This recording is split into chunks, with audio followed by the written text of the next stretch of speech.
Türkmenistanyň paýtagtyndaky jaýynyň elinden alynanlygy barada şikayet eden 82 ýaşly pensioner ýitirim boldy. Kaka Gurbanowyň ýitirim bolanlygyny Türkmenistanyň Kronikasy näşri 2 dekabrda habar berdi.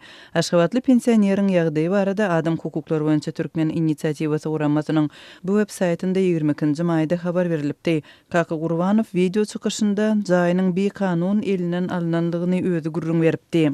Maglumatda habar berilişine görä 2008-nji ýylda Kaka Gurbanow birnäçe günlük öz garandaşlarynyň ýanyna marag edipdir. Emma ol Aşgabada gaýdyp baran soň öz jaýynda başga adamlaryň ýaşap oturanlygyny görüpdir. Gurbanowyň söýlerine görä ol dürli döwlet edaralaryna, şol sanda baş prokuratura, baş suda, prezidentiň edarasyna we ombudsmana ýüz tutupdyr.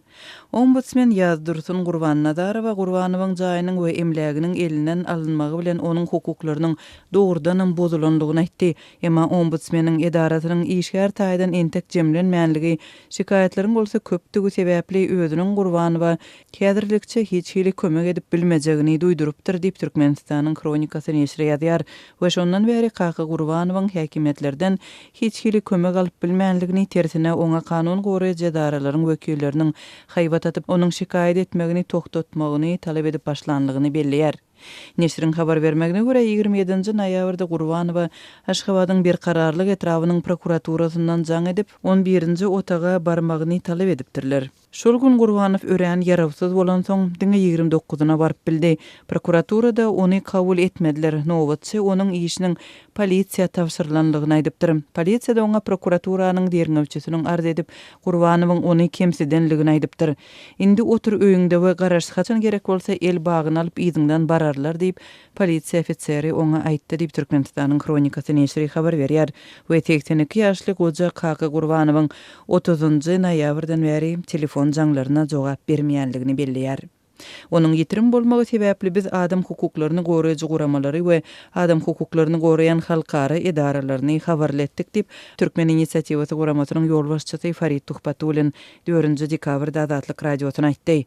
Adatlyk radiosy Kaka Gurbanowyň ykbaly barada resmi maglumat almak üçin Aşgabatyň bir kararlyk etrawynyň prokuraturasy bilen habarlaşmaga tynanşýar. Türkmenistanda öz problemalary barada açyk aýdýan we häkimetlere kömek sorap ýüz tutýan adamlaryň ýydarlanmagy bilen bagly ýagdaýlar öňüm ýüze çykypdy. 2016-njy ýylda Liwap vilayatynyň Saýat etrawynyň ýaşaýjysy Dünýä Gözel Jumagulyeva Adatlyk radiosyna video interwiu beren soň 15 gün türme tutsaglygyna saklandy.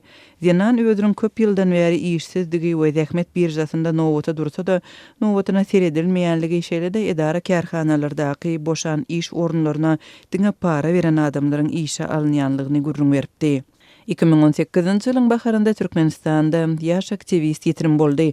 Osmaniýe Universitetining studenti Umrozak Omarkuliýew Türkiýede türkmen studentlarynyň jemgyýetini döredenligi barada Adatlyk radiosyna gurrun beripdi.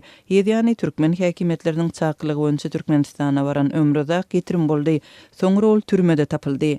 Ömrüdak Omarkuliýewiň tutsaklykda bolan wagty onuň kakasy ýogaldy. Kanun goraýjylar maşgalanyň jaýyny gözegçilik astynda saklap, ýata baran adamlary soraga çekdiler. Aktivistiň ejetine öz adamsynyň guburunda ýadygarlyk goýmagy gadagan etdiler.